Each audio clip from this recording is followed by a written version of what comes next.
In today's video, I'm going to teach you how to create an LLM.txt template in your online store theme code and add your custom AI instructions.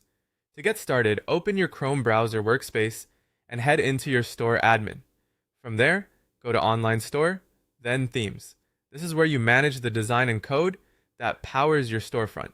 Once you're on the themes page, find the theme you want to work on and click Edit Code. This will open the code editor where you can create and manage theme files directly. After the code editor loads, look over to the sidebar on the left where your theme files are organized into folders.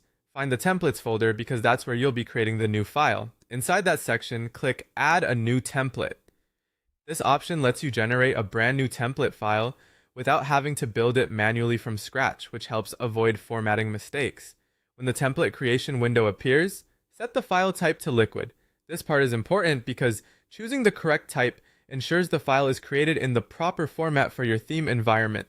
Next, in the name field, enter the file name exactly as llm.txt. Be careful with the spelling here and make sure it matches exactly, since even a small typo could create the wrong file. Once both fields are set correctly, click Create Template. You'll now be taken into the new file workspace.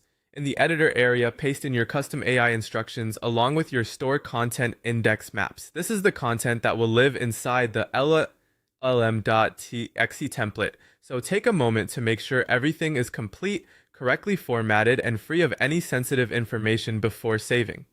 If you copied the content from another source, it's a good idea to quickly scan for extra spaces, broken lines, or accidental characters that may have been added during copying and pasting. Once the content is in place and looks correct, click Save. Saving applies the changes to your theme file and makes sure your new template is stored properly.